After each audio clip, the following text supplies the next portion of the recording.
Hello viewers, मैं Amit Kumar electrochemistry के third lecture में आपका स्वागत करता हूं। आज हम लोग इलेक्ट्रोकेमिस्ट्री के इस वीडियो में इलेक्ट्रोड पोटेंशियल के बारे में बात करेंगे, सेल पोटेंशियल के बारे में बात करेंगे, standard electrode potential, standard electrode potential और स्टैंडर्ड सेल पोटेंशियल के बारे में बात करने वाले हैं। मतलब आज टोटली जो वीडियो रहेगा, जो हमारा लेक्चर रहेगा, वो इलेक्ट्रोड पोटेंशियल और सेल पोटेंशियल पे ही रहेगा फोकस। तो सबसे पहले जानते हैं इलेक्ट्रोड पोटेंशियल क्या इम्पोर्टेंस रखता है हमारे इलेक्ट्रोकेमिस्ट्री में। जब तक आप इलेक्ट्रोड पोटेंशियल या सेल पोटेंशियल को अच्छे तरीके से नहीं समझते हो तो इलेक्ट्रोकेमिस्ट्री के न्यूमेरिकल्स आपसे नहीं बनेंगे। थोड़ा से के लिए मिस्टेक होकर के आंसर आपका रॉन्ग आना है, ठीक है। तो सबसे पहला काम करना है कि इलेक्ट्रोड पोटेंशियल और सेल पोटेंशियल में आपको कमांड करना है अगर इलेक्ट्रोकेमिस्ट्री के क्वेश्चन अगर आपको न्यूमेरिकल्स बनाने हैं। तो सबसे पहले तो डिस्कशन बेसिक कॉन्सेप्ट पे करते हैं कि इलेक्ट्रोड पोटेंशियल होता क्या है। सबसे पहला वर्ड मीनिंग जानते हैं पोटेंशियल का मतलब। पोटेंशियल का मतलब होता है एबिलिटी, ठीक है।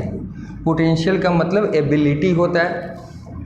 और जैसे हम लोग जनरली बोलते भी हैं कि जैसे तुम्हारा पढ़ने का एबिलिटी मेरे पढ़ने के एबिलिटी से ज़्यादा है तो उसका पोटेंशियल ज़्यादा है, मेरा पोटेंशियल कम है।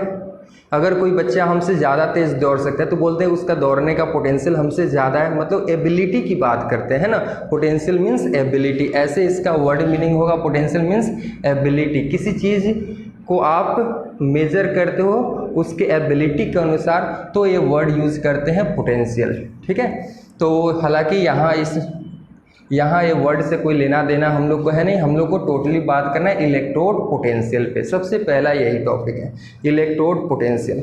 तो जैसे एक जनरली एग्जांपल आपको समझाते हैं। जैसे मान लो गैल्वेनिक सेल हमने पढ़ा था, डैनियल सेल, जिसमें हमने ऑक्सीडेशन हाफ सेल में किसका रड लिया था, किसका इलेक्ट्रोड, जिंक का। मान लो एक हमने जिंक का रड ले लिया और जिंक के रड को किस सॉल्यूशन में डीप किया था, जिंक सल्फेट के सॉल्यूशन में। तो इस कंटेनर के अंदर हम लोग इलेक्ट्रोलाइट भरते हैं, कौन सा, जिंक सल्फेट का, ठीक है।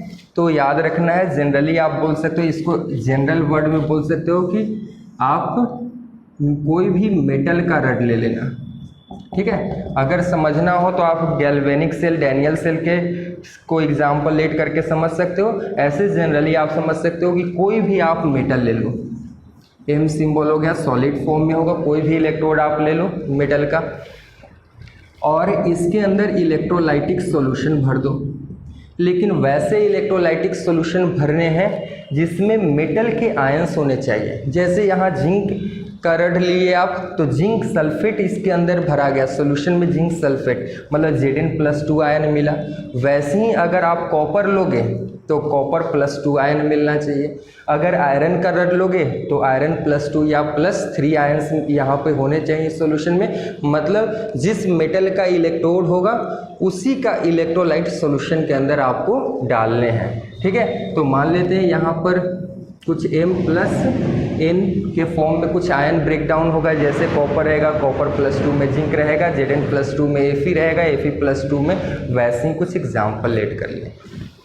अब समझते हैं यहाँ पे फिर से, अगर जिंक है और जिंक के रड को हमने जिंक सल्फेट के सॉल्यूशन में डीप किया, ठीक है, तो यहाँ कुछ रिएक्शन होने के चांसेस बनते हैं। जैसा कि हमने डैनियल सेल में पढ़ा था, जिंक क्या होता है, ऑक्सीडाइज होता है। Zn जो होता है Zn+2 में बदलते जाता है और सॉल्यूशन के अंदर चला जाता है। तो रिएक्शन को भी नोट कर लेते हैं। जैसे मान लो Zn हो गया, ठीक है, Zn किस में बदल रहा है, Zn+2 में, और 2 इलेक्ट्रॉन लूज कर रहा है, ठीक है। तो अब देखो यहाँ पर ध्यान से कि अगर इस इलेक्ट्रोड पे जिंक के जितने भी एटम है धीरे धीरे वो किस में बदल रहे हैं, Zn+2 में, और सॉल्यूशन के अंदर जा रहे हैं। अगर इस सॉल्यूशन के अंदर Zn+2 धराधर अगर बनता रहेगा तो इस सॉल्यूशन में कौन सा चार्ज बनेगा, पॉजिटिव चार्ज बनेगा ज़्यादा। मतलब ये पूरा सॉल्यूशन किस चार्ज के जैसा हो जाएगा, पॉजिटिव चार्ज के जैसा हो जाएगा। लेकिन जब Zn+2 में बदल रहा था तो इलेक्ट्रॉन लूज कर रहा है, 2 इलेक्ट्रॉन, और ये इलेक्ट्रॉन क्या रहेगा, इसी इलेक्ट्रोड पे ही रहेगा। तो इलेक्ट्रोड कैसा हो गया, निगेटिव हो गया। इलेक्ट्रोड कैसा हो गया, निगेटिव। एक बार फिर से समझते हैं, जैसे Zn+2 में बदलेगा, सॉल्यूशन के अंदर प्लस आयन की संख्या क्या होगा, बढ़ जाएगा, मतलब इस सॉल्यूशन को बोल सकते हैं कि पॉजिटिवली हो गया। और उसी जगह पे Zn जैसे Zn+2 में बदला, 2 इलेक्ट्रॉन लूज किया, ये इलेक्ट्रॉन तो इसी रड पे ही रहेगा और ये रड कैसा होगा, इलेक्ट्रॉन के वजह से निगेटिव होगा। मतलब यहाँ पर रड के ऊपर में कैसा चार्ज है, निगेटिव, और सॉल्यूशन में कैसा चार्ज है, पॉजिटिव। और दोनों का नेचर कैसा हो गया, अलग हो गया चार्ज के अकॉर्डिंग। एक देखोगे तो निगेटिव और एक देखोगे तो पॉजिटिव। अब जब दोनों कांटेक्ट में आएंगे, दोनों सरफेसेस अलग अलग डिफरेंट मतलब चार्ज वाले सरफेस अगर कांटेक्ट में आएंगे तो वहाँ एक पोटेंशियल एराइज होगा, जिसको हम लोग क्या बोलेंगे, इलेक्ट्रोड पोटेंशियल। क्लियर है? इलेक्ट्रोड पोटेंशियल का मतलब क्या हुआ, जैसे मान लो एक मेरा हाथ हो गया पॉजिटिव चार्ज और एक दूसरा हो गया निगेटिव चार्ज। अगर ये दोनों कांटेक्ट में आएंगे तो जो कांटेक्ट के बीच में जो लेयर है चार्ज सेपरेशन का, वहाँ जो पोटेंशियल एराइज होगा उस पोटेंशियल को हम लोग क्या बोलेंगे, इलेक्ट्रोड पोटेंशियल। तो यहाँ पर जो चार्ज सेपरेशन आया, किसके किसके बीच में आया, इलेक्ट्रोड और इलेक्ट्रोलाइट के बीच में। इलेक्ट्रोड पे अलग चार्ज है और इलेक्ट्रोलाइट में कुछ अलग चार्ज है, दोनों कॉन्टेक्ट में है। तो जब दो डिफरेंट चार्ज लेयर जब कॉन्टेक्ट में आएंगे तो वहाँ एक पोटेंशियल एराइज होगा, that potential is known as electrode potential. एक अदर वे में समझते हैं, जैसे मान लो एक हॉट बॉडी है, ठीक है, एक हॉट बॉडी है जिसका टेम्परेचर मान लो 100 डिग्री सेल्सियस है, ठीक है, और एक दूसरा बॉडी है जिसका मान लो टेम्परेचर -10 डिग्री सेल्सियस है। दोनों में टेम्परेचर का क्या है, डिफरेंस है, दोनों का टेम्परेचर में डिफरेंस है। अगर ये दोनों सरफेसेस अगर कांटेक्ट में आएंगे तो यहाँ एक पोटेंशियल एराइज होगा, ठीक है, यहाँ एक पोटेंशियल एराइज होगा। तो इसको इलेक्ट्रोड पोटेंशियल नहीं बोलेंगे, हीट के कारण यहाँ पर क्या है, जो डिफरेंस है दोनों बॉडी में, वो किसका डिफरेंस है, हीट का डिफरेंस। एक में हीट ज़्यादा है और एक में हीट कम है। लेकिन यहाँ पर अगर चार्ज का अगर डिफरेंस हो, अगर दो लेयर अगर आपस में कांटेक्ट में हो, तो वहाँ जो पोटेंशियल एराइज होगा उस पोटेंशियल का नाम क्या होगा, इलेक्ट्रोड पोटेंशियल। याद रखिएगा, डिफिनीशन एक बार चेक कर लेते हैं। The potential which is arise due to charge difference, मतलब वैसा पोटेंशियल जो हीट के कारण एराइज नहीं हो, हीट के डिफरेंस के कारण एराइज या टेम्परेचर के डिफरेंस के कारण एराइज नहीं हो, किसके कारण एराइज हो, चार्ज के डिफरेंस के कारण। बिटवीन किसके किसके बीच में चार्ज डिफरेंस था, इलेक्ट्रोड और इलेक्ट्रोलाइट के बीच में। और आप जो ये डिफरेंस मेजर करोगे ना, कब मेजर करोगे, at equilibrium, is known as electrode potential. Electrode potential मतलब it is the potential arise due to charge difference. एकदम याद रखना है कि वैसा पोटेंशियल जो चार्ज डिफरेंस के कारण एराइज हो, लेकिन किसके बीच में चार्ज डिफरेंस होना चाहिए, इलेक्ट्रोड और इलेक्ट्रोलाइट के बीच में हो। इक्विलिब्रियम पे जब आप मेजर करते हो उसी चीज़ को हम लोग क्या बोलेंगे, इलेक्ट्रोड पोटेंशियल। क्लियर है बात? अब याद रखना है कि इलेक्ट्रोड पोटेंशियल को शॉर्ट टर्म में हम लोग क्या यूज़ करेंगे, ईपी। ईपी का शॉर्ट फॉर्म हो गया, इलेक्ट्रोड पोटेंशियल का शॉर्ट फॉर्म हो गया आपका ईपी। हमेशा याद रखना है, इस शॉर्ट नोटेशन को हमेशा यूज में लाएंगे, तो आप लोग नोट कर लीजिए। अब पढ़ेंगे टाइप्स ऑफ इलेक्ट्रोड पोटेंशियल। याद रखिएगा, शॉर्ट फॉर्म में इलेक्ट्रोड पोटेंशियल को ईपी से डिनोट करेंगे। दो टाइप के इलेक्ट्रोड पोटेंशियल होते हैं, एक ऑक्सीडेशन पोटेंशियल होता है और एक रिडक्शन पोटेंशियल होता है। जनरली ऑक्सीडेशन पोटेंशियल क्या बताएगा, it gives the potential to get oxidise, है ना, ये ऑक्सीडाइज होने के एबिलिटी को बताएगा। और रिडक्शन पोटेंशियल क्या बताएगा, रिड्यूस होने के एबिलिटी को बताएगा, है ना। It tells about the ability to get reduce. नाम से ही लग रहा है, ऑक्सीडेशन पोटेंशियल मतलब ऑक्सीडाइज होने का एबिलिटी, रिडक्शन पोटेंशियल मतलब रिड्यूस होने का एबिलिटी। बाद में फिर इस पॉइंट को डिस्कस करेंगे। अभी थोड़ा डिस्कस कर लेते हैं कि टाइप ऑफ इलेक्ट्रोड पोटेंशियल जो है वो दो प्रकार के होंगे, ऑक्सीडेशन पोटेंशियल और रिडक्शन पोटेंशियल। ऑक्सीडेशन पोटेंशियल का मतलब क्या होता है, जैसे एक आपने कंटेनर ले लिया, इसमें एक मेटल का रड इलेक्ट्रोड डाल दिया और इसके अंदर सॉल्यूशन डाल दिया इलेक्ट्रोलाइट, जिसमें मेटल के आयंस होंगे, ठीक है। यहाँ पर एक केस बनाते हैं, if metal has tendency to tendency to get oxidise, है ना। अगर मेटल का टेंडेंसी अगर ऑक्सीडाइज होने का रहे, है ना, ऑक्सीडाइज का मतलब जानते होगे लूज ऑफ इलेक्ट्रॉन होता है, तो ऑक्सीडाइज होने का अगर टेंडेंसी मेटल का रहेगा तो एम प्लस इलेक्ट्रॉन लेकर के तो एम में नहीं बदलेगा क्योंकि गेन ऑफ इलेक्ट्रॉन हो जाएगा, तो दूसरा आ जाएगा कि एम बदलेगा किस में, एम एन प्लस में, तो लूज करेगा इलेक्ट्रॉन। तो रिएक्शन भी आपका लिखा हुआ है कि जैसे अगर मेटल जो हमारा इलेक्ट्रोड है सॉलिड फॉर्म में है, एम एन प्लस में बदल करके सोल्यूशन में चला जाएगा और कुछ इलेक्ट्रॉन लूज करेगा। तो अगर इस कंडीशन पे अगर आप इलेक्ट्रोड पोटेंशियल मेजर कर रहे हो जहाँ पर मेटल इलेक्ट्रॉन लूज करना पसंद कर रहा है, ऑक्सीडाइज होना पसंद कर रहा है, मतलब एम एन प्लस एन में आना चाह रहा है, सोल्यूशन में आना चाह रहा है, तो उस समय जब भी आप इलेक्ट्रोड पोटेंशियल मेजर करोगे चार्ज डिफरेंस के कारण, क्योंकि इलेक्ट्रोड पोटेंशियल तो कुछ होता नहीं है, चार्ज डिफरेंस के कारण जो पोटेंशियल अराइज होता है उसको क्या बोलते हैं, इलेक्ट्रोड पोटेंशियल। तो चार्ज डिफरेंस तो यहाँ पर भी होगा, जैसे एम एन प्लस एन में बदलेगा, तो जैसे मेटल अगर एम एन प्लस एन में आता जाएगा सोल्यूशन में कैसा चार्ज होगा, पॉजिटिव चार्ज होगा, पूरा सॉल्यूशन कैसा होता जाएगा, पॉजिटिवली चार्ज होता जाएगा, और जो मेटल इलेक्ट्रॉन लूज करेगा वो तो यहीं पे रहेगा, तो यहाँ रेड पे ऊपर में कैसा चार्ज होगा, निगेटिव, रेड के ऊपर में कैसा चार्ज होगा, निगेटिव, और सॉल्यूशन के अंदर कैसा चार्ज होगा, पॉजिटिव। तो यहाँ भी चार्ज डिफरेंस है इलेक्ट्रोड और इलेक्ट्रोलाइट के बीच में, तो इसको आप बोल सकते हो जनरली इलेक्ट्रोड पोटेंशियल। लेकिन ये कैसे इलेक्ट्रोड पोटेंशियल को बता रहा है, ऑक्सीडेशन इलेक्ट्रोड पोटेंशियल को बता रहा है, मतलब यहाँ पर मेटल ऑक्सीडाइज हो रहा है तो इसलिए इसको क्या बोलेंगे, ऑक्सीडेशन इलेक्ट्रोड पोटेंशियल या ऑक्सीडेशन पोटेंशियल। इसको शॉर्ट फॉर्म में आप क्या लिखोगे, ओपी, क्या लिखेंगे, ओपी। अब आते हैं रिडक्शन पोटेंशियल पे। सिंपल सा बात है, ये भी इलेक्ट्रोड पोटेंशियल का ही बात करेगा, ठीक है, लेकिन किस टर्म में बात करेगा, रिडक्शन के टर्म में, तो इसलिए इसका नाम क्या हो गया, रिडक्शन पोटेंशियल। तो यहाँ पर क्या हुआ, सेम वैसे ही एग्जाम्पल हमने तैयार किया, मेटल ले लिया, मेटल के आयंस इसमें सोल्यूशन में ले लिए, ठीक है, लेकिन यहाँ पर मेटल का जो टेंडेंसी है वो कैसा है, रिड्यूस होने का है, वो क्या करेगा, लूज नहीं कर सकता इलेक्ट्रॉन, क्या करेगा, गेन करेगा। ऐसे मेटल का डिफिनेशन पढ़े हो कि मेटल का टेंडेंसी हमेशा इलेक्ट्रॉन लूज करने का होता है, हम लोग दोनों केस मान के चल रहे हैं ना, कि हो सकता है कि मेटल इलेक्ट्रॉन लूज करे या गेन करे। जैसे डैनियल सेल में जिंक इलेक्ट्रॉन लूज करता था, कॉपर इलेक्ट्रॉन गेन करता था, तो कभी कभी आपका मेटल इलेक्ट्रॉन गेन भी करता है, मेटल आयंस गेन करते हैं, मेटल नहीं करेगा, ठीक है। तो यहाँ पर देखते हैं, जैसे मेटल आयंस सॉल्यूशन के अंदर है, ठीक है, अब मेटल आयंस क्या हुआ, कुछ इलेक्ट्रॉन लिए, इस इलेक्ट्रोड से कुछ इलेक्ट्रॉन लिए और किस में बदल गए, मेटल में। जैसे मेटल आयन किस में चला गया, मेटल बन के यहाँ पर आकर के चिपक गया, तो सॉल्यूशन से प्लस चार्ज तो धीरे धीरे कम होता गया, तो प्लस चार्ज कम होता गया मतलब सॉल्यूशन में कैसा चार्ज बढ़ गया, निगेटिव चार्ज बढ़ गया, और यहाँ से इलेक्ट्रॉन कौन लिया, Mn प्लस n, तो इलेक्ट्रॉन इसके पास कम हुआ, इसका मतलब इसके ऊपर में कैसा चार्ज हो गया, पॉजिटिव, तो रेड हमारा पॉजिटिवली चार्ज हो गया और सॉल्यूशन हमारा नेगेटिवली चार्ज हो गया। यहाँ भी चार्ज डिफरेंस आ गया, तो चार्ज डिफरेंस की वजह से जो भी पोटेंशियल अराइज होता है उसको जनरली हम लोग क्या बोलते हैं, इलेक्ट्रोड पोटेंशियल।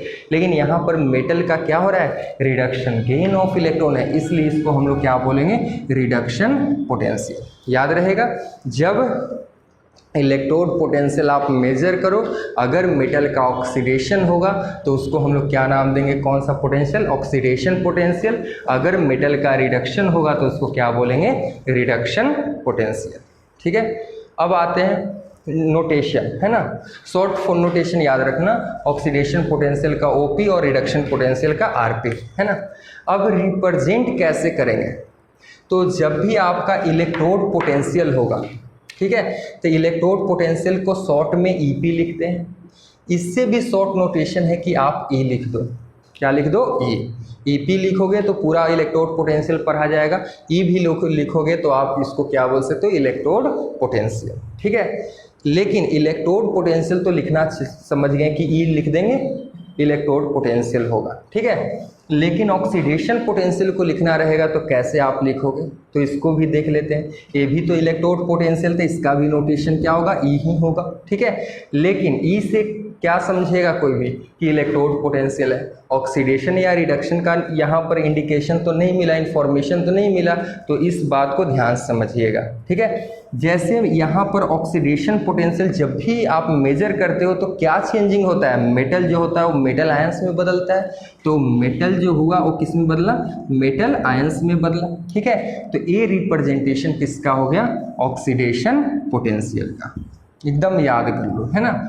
ऑक्सीडेशन पोटेंशियल का रिप्रेजेंटेशन क्या होगा, अगर ई लिखते हो तो इलेक्ट्रोड पोटेंशियल, अगर ऑक्सीडेशन पोटेंशियल लिखना है तो क्या लिखेंगे, ई। और ई में क्या हुआ, चेंजिंग कैसा हुआ, ऑक्सीडेशन पोटेंशियल में मेटल चेंज किया मेटल आयंस में, तो ये रिप्रेजेंटेशन हो गया। जैसे एग्जांपल में जिंक वाला लिखना है पार्ट, जिंक में तो ऑक्सीडेशन ही होता है, याद होगा आपको, ऑक्सीडेशन हाफ सेल में, डैनियल सेल में कौन रहता है, जिंक और जिंक सल्फेट रहता है, वहाँ जिंक Zn+2 में बदलता है, तो कैसे लिखेंगे, ई मतलब इलेक्ट्रोड पोटेंशियल हो गया।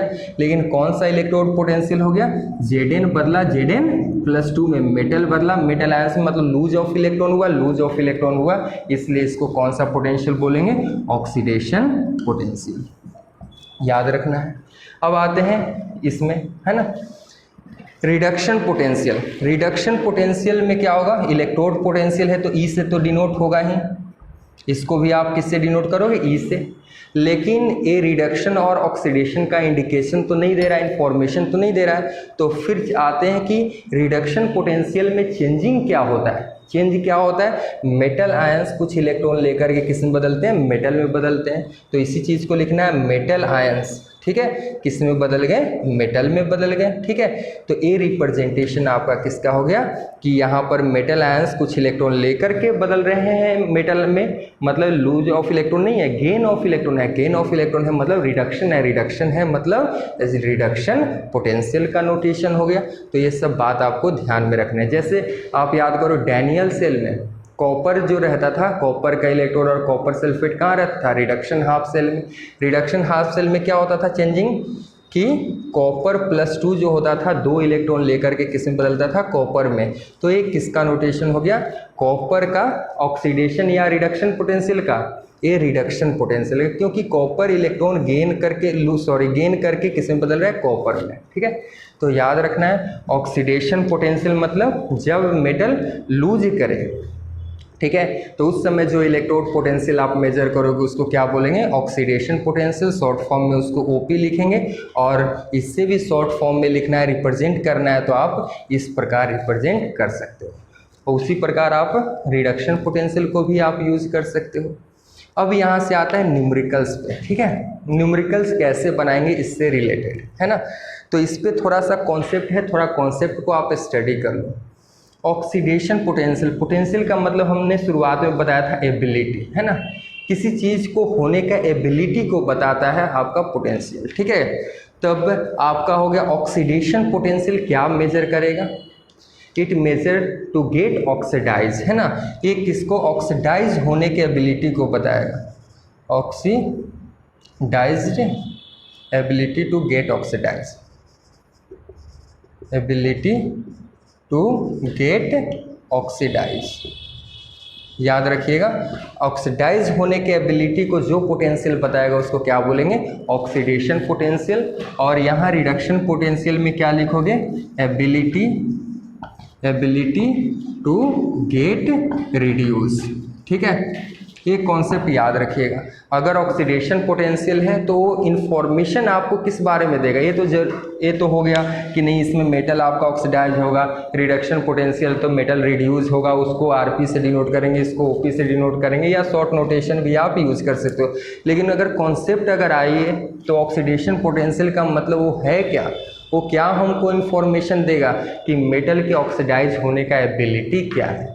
रिडक्शन पोटेंशियल हमको क्या इन्फॉर्मेशन, किसके बारे में कॉन्सेप्ट देगा कि मेटल के पास रिड्यूस होने का एबिलिटी कितना है, मतलब वो कितना रिड्यूस होना चाहेगा या कितना ऑक्सीडाइज होना चाहेगा।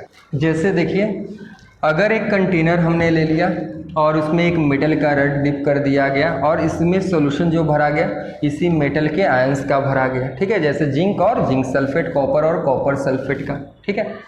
चांसेस क्या बनते हैं, दो चांसेस होते हैं, जैसे कि अभी सेपरेटली हमने पढ़ा कि हो सकता है कि मेटल सॉल्यूशन में चले जाए मेटल आयंस के रूप में बदल करके, हो सकता है कि मेटल आयंस इलेक्ट्रॉन गेन करके मेटल में वापस आ जाए। ठीक है, तो दो केस बन सकता है कि मेटल का ऑक्सीडेशन भी हो सकता है और रिडक्शन भी हो सकता है, क्योंकि यहाँ मेटल और मेटल आयंस दोनों है। तो हमने भी केस ले लिया कि हो सकता है कि मेटल आयंस में बदल जाए, तो मेटल आयंस में बदलेंगे तो क्या बोलेंगे, ऑक्सीडेशन, मतलब M बदल गया Mn+N में और N इलेक्ट्रॉन लूज किया। ठीक है, तो जब चार्ज सेपरेशन होगा इलेक्ट्रोड और इलेक्ट्रोलाइट के बीच में, उसको हम लोग क्या बोलेंगे, ऑक्सीडेशन पोटेंशियल। ठीक है, अगर मान लो ऐसा मेरे अनुसार नहीं हुआ, ठीक है, कुछ रिएक्शन उल्टा हो गया, हो सकता है कि Mn+ इलेक्ट्रॉन गेन करके M में बदल जाए। ठीक है, तो यहाँ पर मेटल का क्या हुआ, रिडक्शन, और इस समय जो चार्ज डिफरेंस होगा उस चार्ज डिफरेंस के कारण जो भी आप पोटेंशियल मेजर करोगे उसको क्या बोलेंगे, रिडक्शन पोटेंशियल। ठीक है, अब एक ही मेटल का, समझिएगा ध्यान से बात है ना, एक ही मेटल का आप दो तरीके से पोटेंशियल बता रहे हो। एक ऑक्सीडेशन पोटेंशियल, यही मेटल है, जैसे अगर जिंक है तो जिंक का ही आप बता रहे हो ऑक्सीडेशन पोटेंशियल, और दूसरी बार बता रहे हो रिडक्शन पोटेंशियल।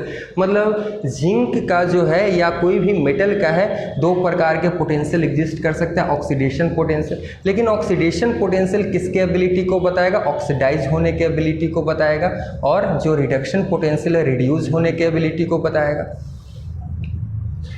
ठीक है, लेकिन अब यहाँ समस्या क्या आता है कि जनरली अगर मान लेते हैं कि कोई बोला कि जिंक का है ना, जिंक का इलेक्ट्रोड पोटेंशियल मान लो कुछ भी है 0.76 कुछ भी है, जैसे अननोन वैल्यू हम लोग लेट कर ले रहे हैं, या जिंक या किसी भी मेटल का जो इलेक्ट्रोड पोटेंशियल है वो कितना है, 0.76 है। तो ये 0.76 जो मेटल का इलेक्ट्रोड पोटेंशियल दिया, हम कैसे जानेंगे कि वो ऑक्सीडेशन पोटेंशियल में दिया गया कि रिडक्शन पोटेंशियल में दिया गया, क्योंकि मेटल का पोटेंशियल, इलेक्ट्रोड पोटेंशियल तो दो वे में कहा जा सकता है, ऑक्सीडाइज होने के एबिलिटी के टर्म में और रिड्यूस होने के एबिलिटी के टर्म में। तो आपको यहाँ पर क्या हुआ, सिर्फ इलेक्ट्रोड पोटेंशियल का नाम लिया गया। तो इस चीज़ को भी IUPAC ने क्लियर किया कि जैसे मान लेते हैं कि एक बच्चा है जिसको पढ़ने में बहुत तेज़ है ना, पास होने के चांसेस उसको एग्ज़ाम में बहुत ज़्यादा है। तो दो टर्म में बोल सकते हैं, पहला तो डायरेक्ट बोल सकते हैं सर उसका पास होने का चांसेस बहुत ज़्यादा है। दूसरे वर्ड में इसी स्टेटमेंट को बोल सकते हैं कि सर उसका फेल होने के चांसेस बिल्कुल कम है ना। दोनों सेम चीज़ है, फेल होने के चांसेस कम है, इसका मतलब पास होने के चांसेस ज़्यादा है। मतलब एक ही स्टूडेंट के बारे में आप एक ही कमेंट करो, लेकिन तरीका क्या है, दो वे से कमेंट कर रहे हो। ठीक है, वैसे ही यहाँ पर एक ही मेटल के बारे में कमेंट कर रहे हो, लेकिन एक ऑक्सीडाइज होने के एबिलिटी में कर रहे हो, एक रिड्यूस होने के एबिलिटी में कर रहे हो। तो IUPAC ने क्या किया, IUPAC ने क्या किया कि अगर इलेक्ट्रोड पोटेंशियल के बारे में अगर कोई बात करता है, जैसे हमारा किसी भी मेटल के अगर इलेक्ट्रोड पोटेंशियल के बारे में बात करेगा तो OP भी उसमें आ सकता है और RP भी आ सकता है, लेकिन हमेशा हम लोग किस चीज़ को रेफरेंस मानेंगे। ठीक है, तो IUPAC ने बोला कि हमेशा हम लोग इलेक्ट्रोड पोटेंशियल मतलब किसको मानेंगे, रिडक्शन पोटेंशियल को, ऑक्सीडेशन पोटेंशियल को छोड़ दिया गया। जैसे ऐसा यहाँ पर आप लोग कॉन्सेप्ट में मत लाइएगा कि ऑक्सीडेशन पोटेंशियल को क्यों छोड़ दिया गया। जैसे मान लिया IUPAC के पास चॉइस है ना, कि दो चीज़ है लेकिन आपको लेना एक ही चीज़ है, मतलब दो नाम है किसी आदमी का, ठीक है, लेकिन एक ही नाम आपको यूज करना है, क्योंकि कन्फ्यूजन ना हो, दो नाम से ऐसा ना लोग समझ जाए कि इसका दो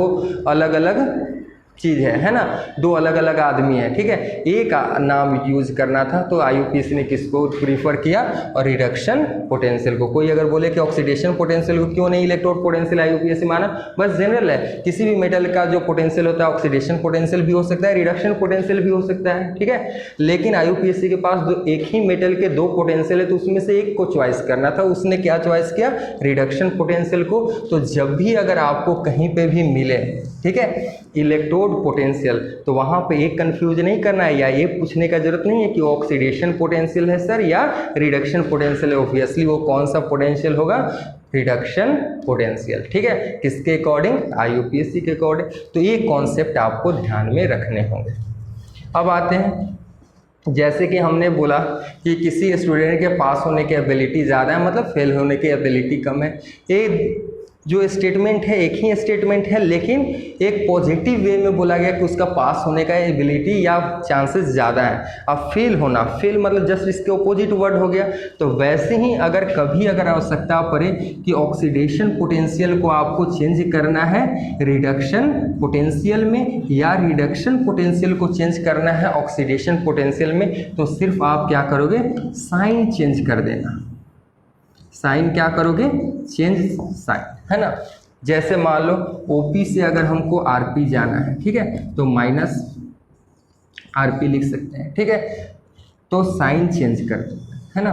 तो जब भी आपको ऑक्सीडेशन पोटेंशियल से रिडक्शन पोटेंशियल जाना होगा, बस साइन चेंज कर दोगे। पॉजिटिव होगा तो नेगेटिव कर देना, नेगेटिव होगा तो पॉजिटिव। अगर रिडक्शन से भी अगर ऑक्सीडेशन पोटेंशियल पे आना रहेगा तो साइन चेंज कर सकते हैं, ठीक है। जैसे मान लेते हैं, लेट कर लो जनरल एग्जांपल, जैसे मान लो किसी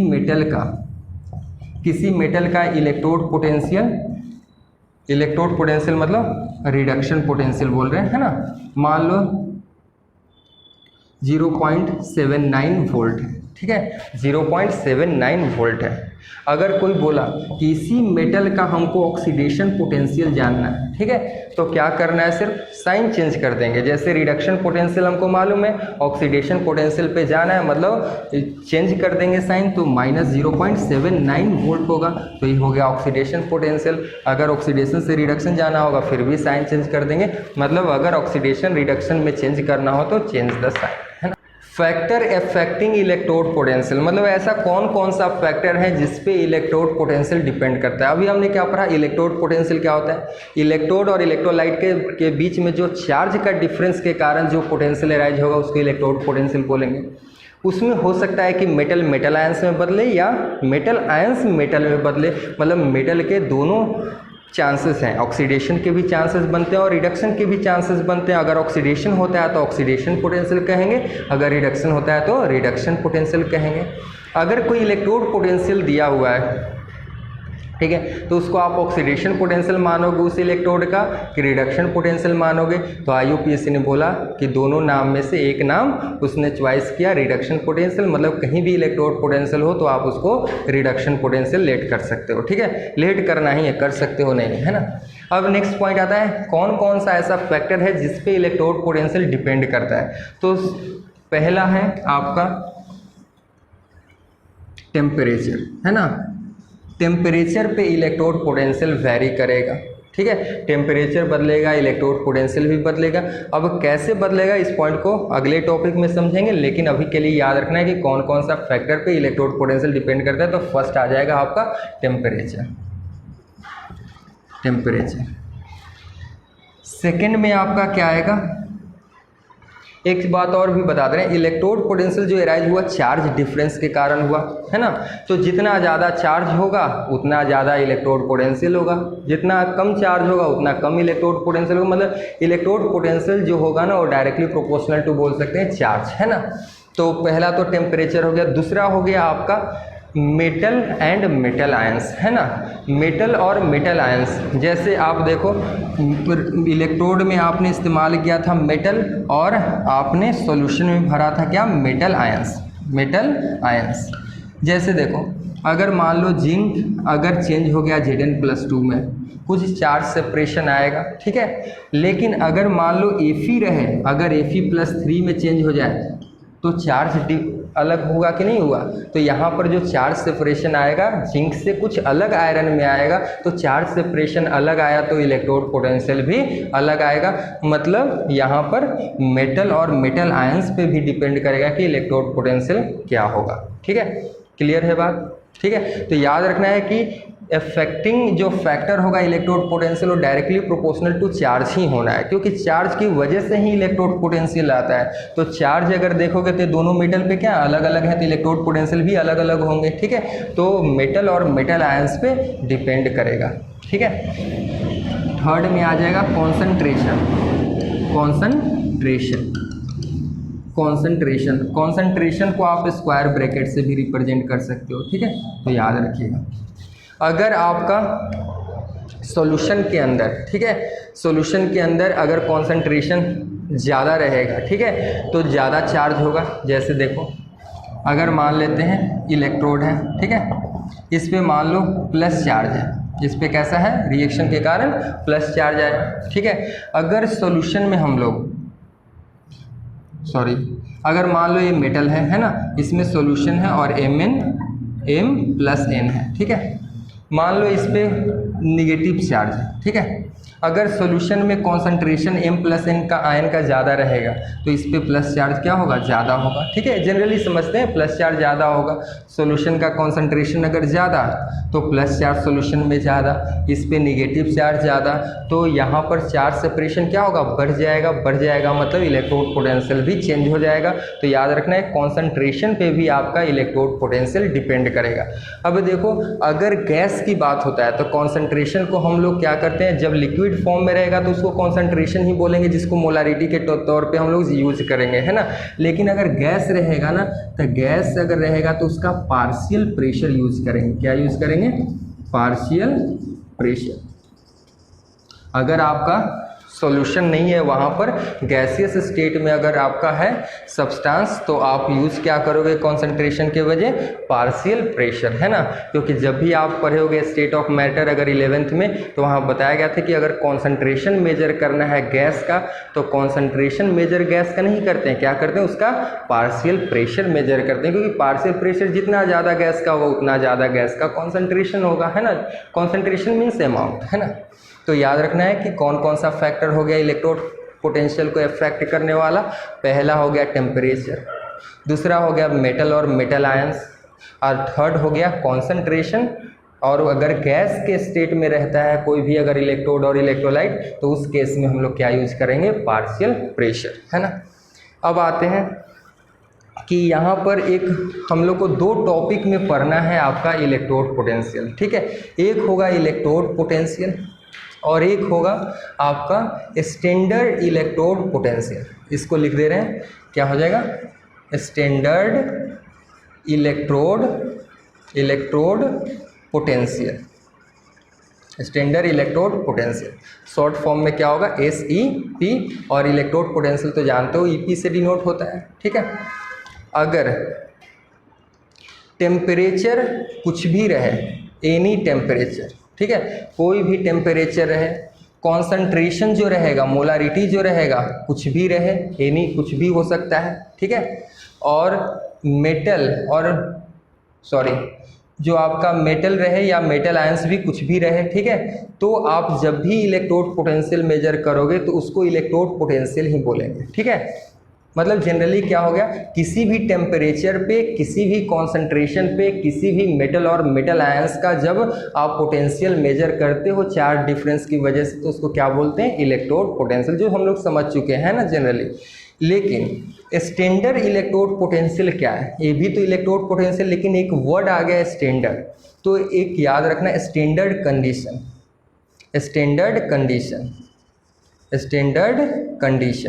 स्टैंडर्ड कंडीशन क्या होता है कि जब आप इलेक्ट्रोड पोटेंशियल मेजर करो, लेकिन कब करो, जब आपका टेम्परेचर 298 केल्विन हो, मतलब 25 डिग्री सेल्सियस। याद रखना है फर्स्ट कंडीशन क्या है, स्टैंडर्ड कंडीशन 25 डिग्री सेल्सियस या 298 केल्विन। और जो प्रेशर होगा ना गैस का, वो कितना होना चाहिए, 1 बार, ठीक है। अगर कॉन्सेंट्रेशन देखा जाए तो कितना होना चाहिए, 1। ये हमारा स्टैंडर्ड कंडीशन हो गया, ठीक है। तो याद रखना है स्टैंडर्ड कंडीशन मतलब क्या होता है, 1 मोलारिटी कॉन्सेंट्रेशन, 1 बार प्रेशर और 298 केल्विन या 25 डिग्री सेल्सियस। अगर इस कंडीशन पे अगर इलेक्ट्रोड पोटेंशियल मेजर होता है तो उसी को हम लोग क्या बोलते हैं, स्टैंडर्ड इलेक्ट्रोड पोटेंशियल। तो कभी भी इलेक्ट्रोड पोटेंशियल न पूछ करके अगर एग्जाम में या कहीं बुक में लिखा हुआ है स्टैंडर्ड इलेक्ट्रोड पोटेंशियल, तो घबराना नहीं है, वो भी एक प्रकार का इलेक्ट्रोड पोटेंशियल है, बस उसको मेजर कब किया गया है, एट स्टैंडर्ड कंडीशन, है ना। अगर स्टैंडर्ड कंडीशन पे अगर इलेक्ट्रोड पोटेंशियल को मेजर करो तो उसको हम लोग क्या बोलेंगे, स्टैंडर्ड इलेक्ट्रोड पोटेंशियल। अब कोई पूछ सकता है स्टैंडर्ड कंडीशन क्या होता है, तो याद रखेंगे 1 मोलारिटी कॉन्सेंट्रेशन, 1 बार प्रेशर और 298 केल्विन या 25 डिग्री सेल्सियस। हो जाएगा कंप्लीट। अब आते हैं नोटेशन। इलेक्ट्रोड पोटेंशियल को हम लोग किस में यूज करते हैं, ई से यूज करते हैं, ठीक है। लेकिन जब आपका स्टैंडर्ड इलेक्ट्रोड पोटेंशियल होगा, स्टैंडर्ड इलेक्ट्रोड पोटेंशियल होगा, तो इसको हम लोग ई नॉट से डिनोट करेंगे। किससे डिनोट करेंगे बाबू, ई नॉट से, याद रखना है। अगर कहीं भी नॉट लगा हुआ है, ऊपर में नॉट लगा हुआ है, मतलब वो चीज़ कब मेजर हुआ है, 298 केल्विन, 1 बार प्रेशर, 1 मोलारिटी कॉन्सेंट्रेशन पे, तो याद रखेंगे। आज हम लोग इस लेक्चर में कंप्लीटली जो बात करेंगे ना, वो किसके बारे में बात करेंगे, standard electrode potential. Electrode potential अभी डिफिनीशन पर है, इसके टाइप पर है, इसके कौन से फैक्टर इफेक्ट करेंगे, ये सब बात पढ़ लिए। लेकिन अभी इलेक्ट्रोड पोटेंशियल के बारे में यहाँ पर रुक जाएंगे। अब यहाँ से जो भी कहानी होगा किसके बारे में होगा, स्टैंडर्ड इलेक्ट्रोड पोटेंशियल के बारे में। और नेक्स्ट वीडियो लेक्चर में जो आएगा ना, तो इलेक्ट्रोड पोटेंशियल पे बात करेगा। और वहाँ पे एक फेमस टॉपिक है नस्ट इक्वेशन। क्या है, नस्ट इक्वेशन। नस्ट इक्वेशन ही बताएगा हम लोग को कि कैसे आप इलेक्ट्रोड पोटेंशियल मेजर करोगे। तो इलेक्ट्रोड पोटेंशियल अगर आपको मेजर करना है any other temperature than 298 kelvin, अगर 25 डिग्री सेल्सियस पे नहीं चाहिए, हमको 30 डिग्री सेल्सियस पे चाहिए, तो वो कौन सा बताएगा आपका इक्वेशन, नस्ट इक्वेशन बताएगा उस समय की इलेक्ट्रोड पोटेंशियल क्या होगा। आज हम लोग किसके बारे में चर्चा करेंगे, standard electrode potential. Standard electrode potential को फिर से एक बार देख लेते हैं। स्टैंडर्ड इलेक्ट्रोड पोटेंशियल को शॉर्ट फॉर्म में आप क्या लिखोगे, SEP, और इसको E नॉट से डिनोट करेंगे। E का मतलब हो जाएगा इलेक्ट्रोड पोटेंशियल, E नॉट का मतलब स्टैंडर्ड इलेक्ट्रोड पोटेंशियल, ठीक है। और इसका अगर डिफिनीशन अगर कोई पूछे तो ये भी इलेक्ट्रोड पोटेंशियल ही होता है। Electrode potential measure at standard condition, है ना। अगर इलेक्ट्रोड पोटेंशियल को अगर स्टैंडर्ड कंडीशन पे मेजर करते हो तो उसको हम लोग क्या बोलेंगे, स्टैंडर्ड इलेक्ट्रोड पोटेंशियल। अब देखते हैं स्टैंडर्ड इलेक्ट्रोड पोटेंशियल जो होता है ना, स्टैंडर्ड कंडीशन जो होता है वो क्या होता है, 25 डिग्री सेल्सियस मतलब 298 केल्विन, 1 बार प्रेशर और 1 मोलारिटी कॉन्सेंट्रेशन। तो इसको याद रखना है। अब हमने क्या बोला कि अब यहाँ से 2 टॉपिक हो जाएगा, स्टैंडर्ड इलेक्ट्रोड पोटेंशियल अलग और इलेक्ट्रोड पोटेंशियल अलग, ठीक है। डिफिनीशन कॉन्सेप्ट तो सब समझ गए, लेकिन इलेक्ट्रोड पोटेंशियल या स्टैंडर्ड इलेक्ट्रोड पोटेंशियल को मेजर कैसे करेंगे। अब मेजर टेक्निक में हमको जाना है कि कैसे उसको मापेंगे, ठीक है। तो अगर सबसे पहले अगर मेजर होगा तो कौन सा चीज़ होगा, स्टैंडर्ड इलेक्ट्रोड पोटेंशियल। क्यों मेजर होगा स्टैंडर्ड इलेक्ट्रोड पोटेंशियल, क्योंकि इसका जो मेजरमेंट है ना एक पर्टिकुलर टेम्परेचर और कॉन्सेंट्रेशन पे है। जैसे इसका टेम्परेचर, प्रेशर और कॉन्सेंट्रेशन क्या है, कांस्टेंट है, एक कभी बदलेगा नहीं। अगर जिंक का निकालना है तो जिंक का भी कॉन्सेंट्रेशन 1 मोलारिटी रखना पड़ेगा, प्रेशर 1 बार रखना पड़ेगा और टेम्परेचर को 25 डिग्री सेल्सियस करना पड़ेगा। मतलब यहाँ पर जो कॉन्सेंट्रेशन है और प्रेशर है और टेम्परेचर है वो क्या है, फिक्स है।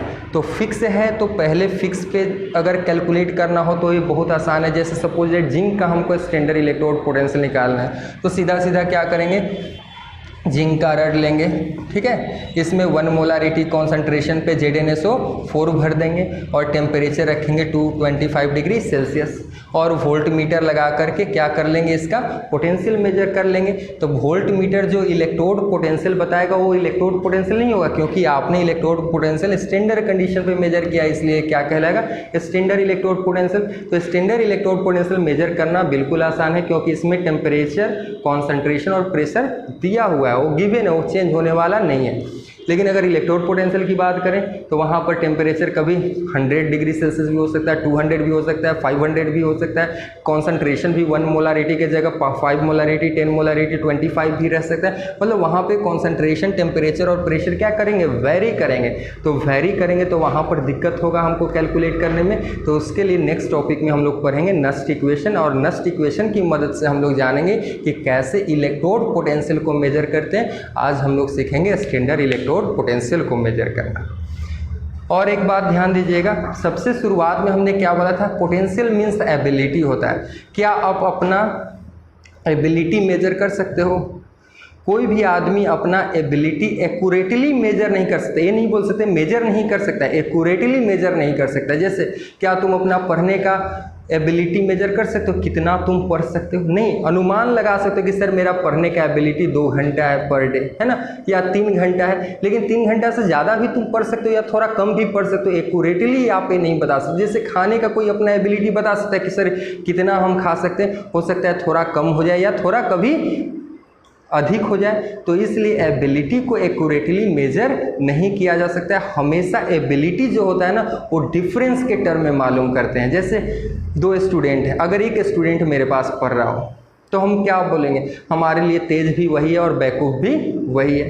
लेकिन अगर दो स्टूडेंट हों तो हम बता सकते हैं कि सर एक का पढ़ने का एबिलिटी दूसरे से ज़्यादा है, ठीक है, या एक का पढ़ने का एबिलिटी कम है दूसरे से, ठीक है। तो हमेशा जो हम लोग एबिलिटी जब भी निकालेंगे तो एक्यूरेटली नहीं मेजर कर सकते हैं, इसलिए हमेशा एबिलिटी किस में निकालते हैं, डिफरेंस के रूप में निकालते हैं। हमेशा कंपेयर करके मालूम करते हैं। जैसे अगर दो आदमी खाना खाने बैठा तो बोल सकते हैं कि सर इसका खाने का एबिलिटी ज़्यादा है उससे, ठीक है। लेकिन एक आदमी बैठा वो खाना खा रहा है तो आप ये नहीं बोल सकते ज़्यादा खाना खा रहा है या कम खा रहा है, इसका खाने का एबिलिटी ज़्यादा है या कम है। तो हमेशा एबिलिटी जो होता है ना वो जब तक दो या दो से ज़्यादा अगर मेंबर सिस्टम में नहीं रहेंगे तब तक आप मेजर नहीं कर सकते। जैसे एक रेस हो रहा है, ठीक है, अगर एक रेस में एक ही आदमी दौड़ में भाग ले रहा है तो क्या आप बोलोगे, जीतेगा तो वही, बोलोगे दौड़ने की एबिलिटी बहुत ज़्यादा है, ये तो गलत हो जाएगा। जब तक 10 आदमी 5 आदमी नहीं रेस में भाग लेंगे तब तक वहाँ फर्स्ट जो आएगा तब न बोल सकते हो कि सर ये 10 में सबसे ज़्यादा इसका एबिलिटी था दौड़ने का इसलिए इसने फर्स्ट किया। लेकिन अकेले रेस में दौड़ रहे हैं, बोल रहे हैं कि हम ही सबसे ज़्यादा दौड़ते हैं, है ना, ठीक है, हमारा ही एबिलिटी सबसे ज़्यादा है, तो ये गलत है ना। तो जब भी अगर एबिलिटी या पोटेंशियल मेजर करना होगा तो आपको क्या करना पड़ेगा, डिफरेंस निकालना पड़ेगा। डिफरेंस के लिए क्या होना चाहिए, अगर हमको जिंक का निकालना है, जिंक का हमको स्टैंडर्ड इलेक्ट्रोड पोटेंशियल मेजर करना है, ठीक है, तो जिंक तो रहेगा लेकिन जिंक का अकेले पोटेंशियल नहीं निकलेगा। इसके लिए आपको कोई ना कोई रिफरेंस चाहिए, कोई ना कोई एक और मेंबर चाहिए जिससे आप कंपेयर जिंक को कर सकते हो, तो उसको बोलते हैं रिफरेंस इलेक्ट्रोड। तो अगर स्टैंडर्ड इलेक्ट्रोड पोटेंशियल को मेजर करना है तो सबसे पहले आपको जानना पड़ेगा रिफरेंस इलेक्ट्रोड के बारे में। तो याद रखें रिफरेंस इलेक्ट्रोड बहुत सारे होते हैं, ठीक है, लेकिन हम लोग के सिलेबस में बोर्ड एग्जाम के अकॉर्डिंग, एनसीईआरटी के अकॉर्डिंग सिर्फ एक ही आपको रिफरेंस इलेक्ट्रोड पढ़ना है जिसका नाम क्या है, स्टैंडर्ड हाइड्रोजन इलेक्ट्रोड। तो सबसे पहले काम क्या करते हैं, स्टैंडर्ड इलेक्ट्रोड पोटेंशियल को मेजर करना थोड़ा बाद में करेंगे, ठीक है, बाद में इसको मेजर करेंगे। सबसे पहले हम लोग पढ़ लेते हैं स्टैंडर्ड हाइड्रोजन इलेक्ट्रोड, जो कैसा इलेक्ट्रोड होगा, एक रिफरेंस इलेक्ट्रोड होगा। समझ में आ रहा होगी बात, रिफरेंस हम लोग क्यों ले रहे हैं, बार बार हम इसलिए बोल रहे हैं कि रिफरेंस लेना इसलिए ज़रूरी है क्योंकि पोटेंशियल आप मेजर नहीं करते हो। फिजिक्स में भी पढ़ाए होंगे सर, पोटेंशियल डिफरेंस मेजर करते हैं, और डिफरेंस के लिए सिस्टम में दो कम से कम इलेक्ट्रोड होने चाहिए। अगर आपको जिंक आ जाना है तो जिंक का तो एक हुआ, लेकिन एक रिफरेंस तो होना चाहिए।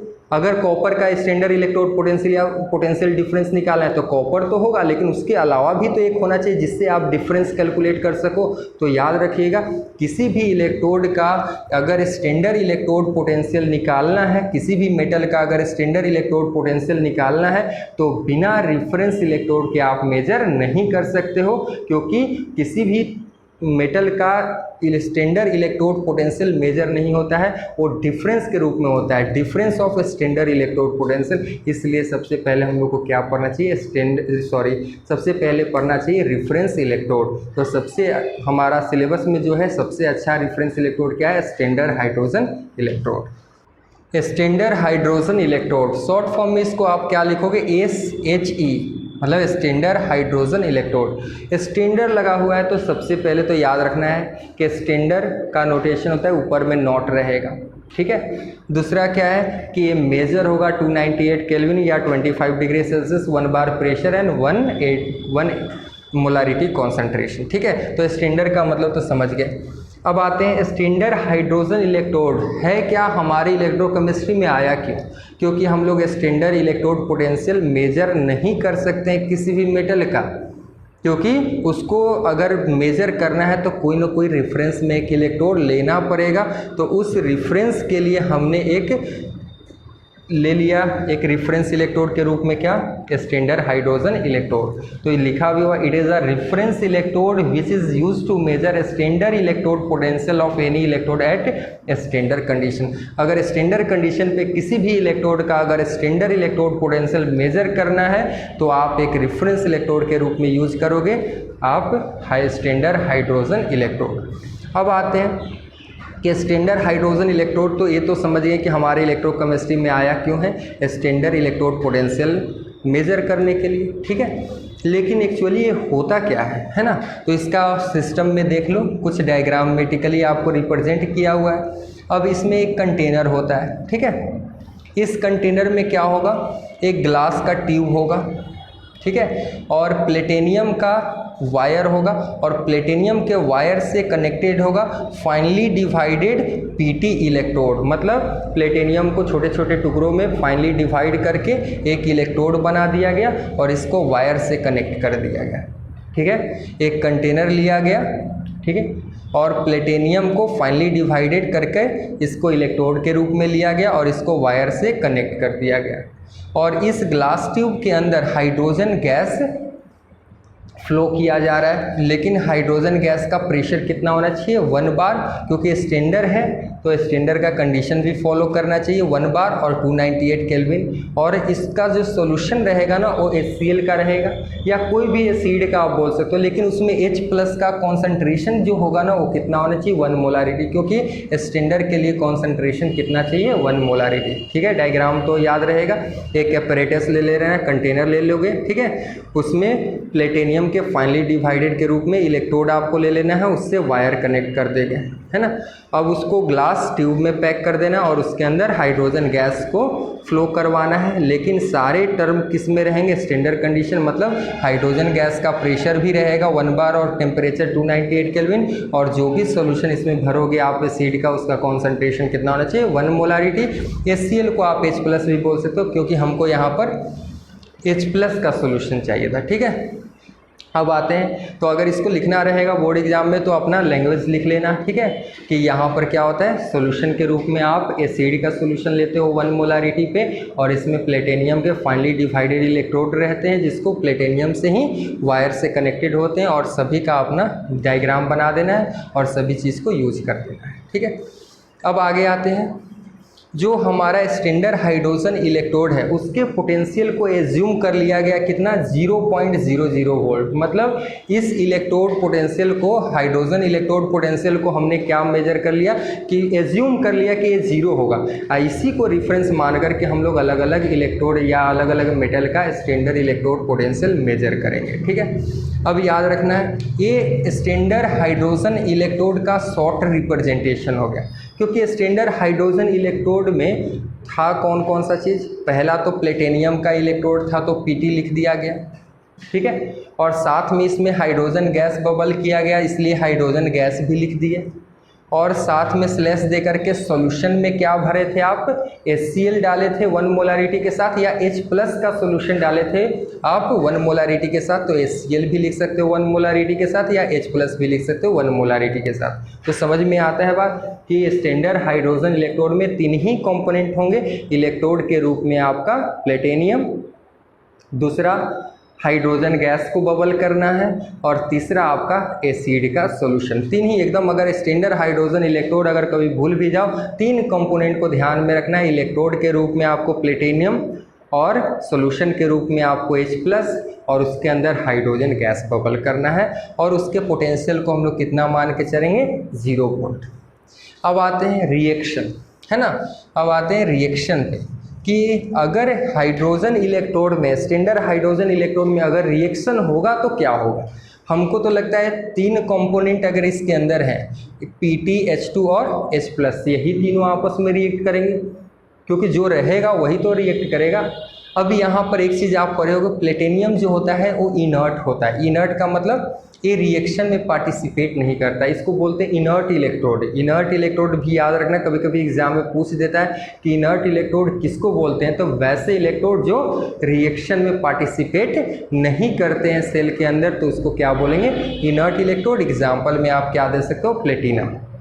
तो 3 कंपोनेंट में से एक कंपोनेंट तो इनर्ट हो गया, जिससे कोई रिएक्शन से लेना देना है ही नहीं, तो 2 ही कंपोनेंट के बीच में रिएक्शन होगा, चाहे H2 H+ में बदलेगा, चाहे H+ H2 में बदलेगा, तो रिएक्शन को लिख देते हैं। अगर अगर H2 में बदलता है, ठीक है, तो बैलेंस करने के लिए 2 लिख देते हैं। तो H+ अगर 2 इलेक्ट्रॉन लेता है, मतलब एक H प्लस एक इलेक्ट्रॉन लेगा, 2H प्लस 2 इलेक्ट्रॉन लेगा और H2 गैस में बदल जाएगा। दूसरा रिएक्शन होने के क्या चांसेस हैं कि H2 गैस ही क्या हो जाए, 2H प्लस में बदल जाए और 2 इलेक्ट्रॉन लूज कर जाए। याद रखिएगा 3 कंपोनेंट थे, प्लेटिनम, हाइड्रोजन गैस और H प्लस। प्लेटिनम इनर्ट हो गया तो जब भी होगा तो हाइड्रोजन चेंज करेगा H प्लस आयन में, चाहे H प्लस आयन चेंज करेगा हाइड्रोजन गैस में। तो हमने दोनों रिएक्शन को लिख दिया है। अगर H प्लस H2 गैस में चेंज होगा तो A रिएक्शन होगा, अगर H2 अगर H प्लस में चेंज होगा तो A रिएक्शन होगा। अब आपको समझना है कि हम लोग जब भी इलेक्ट्रोड पोटेंशियल की बात करते हैं तो किस फॉर्म में करते हैं IUPAC के अकॉर्डिंग, रिडक्शन के फॉर्म में। तो रिडक्शन वाला रिएक्शन कौन सा है, यहाँ पर ए वाला है। गेन ऑफ इलेक्ट्रॉन को क्या बोलते हैं, रिडक्शन। ठीक है, तो ए वाला रिएक्शन हमारा क्या हो गया, स्टैंडर्ड हाइड्रोजन इलेक्ट्रोड का। ठीक है, तो कभी भी कोई पूछेगा स्टैंडर्ड हाइड्रोजन इलेक्ट्रोड में रिएक्शन क्या होते हैं तो बोलेंगे sir H plus ion electron लेकर के किस में बदलता है, H2 गैस में बदलता है। जबकि रिएक्शन होने के चांसेस ए भी हैं, लेकिन एक किस में चला जाएगा, ऑक्सीडेशन पोटेंशियल वाला केस में चल जाएगा, जो कि IUPAC बोलते हैं। हमेशा हम लोग किस टर्म में बात करेंगे, रिडक्शन में। तो ये वाला रिएक्शन लिखेंगे, ए भी लिखोगे गलत नहीं होगा। ठीक है, तो आज तो हम लोग क्या पढ़ लिए, इलेक्ट्रोड पोटेंशियल के बारे में पढ़े। इलेक्ट्रोड पोटेंशियल कितने टाइप के होंगे, इलेक्ट्रोड पोटेंशियल कौन कौन से फैक्टर पे डिपेंड करेंगे, और इलेक्ट्रोड पोटेंशियल और स्टैंडर्ड इलेक्ट्रोड पोटेंशियल को मेजर कैसे करेंगे। तो स्टैंडर्ड इलेक्ट्रोड पोटेंशियल को मेजर करने के लिए हम लोग एक रेफरेंस इलेक्ट्रोड बनाए, स्टैंडर्ड हाइड्रोजन इलेक्ट्रोड, जिसको डायग्राम भी आपको ध्यान में रखना है। और इसके वोल्टेज को हम लोग क्या मानते हैं, पोटेंशियल को 0 वोल्ट मानते हैं। ठीक है, और इसके रिएक्शन को भी याद रखना है। और नेक्स्ट लेक्चर में हम लोग सीखेंगे कि कैसे स्टैंडर्ड हाइड्रोजन इलेक्ट्रोड का यूज करके हम लोग स्टैंडर्ड इलेक्ट्रोड पोटेंशियल किसी भी मेटल का निकालेंगे, जिंक का भी निकालेंगे, कॉपर का भी निकालेंगे, किसी भी इलेक्ट्रोड का निकालेंगे। और अगर हमको स्टैंडर्ड इलेक्ट्रोड पोटेंशियल पता चल जाए तो उससे मिलते जुलते जो प्रॉब्लम हमारे बोर्ड एग्जाम या कंपटीशन एग्जाम में मिलते हैं उसको भी हम लोग नेक्स्ट लेक्चर में पढ़ेंगे। ठीक है, तो आज इस लेक्चर के लिए इतना ही। Thank you.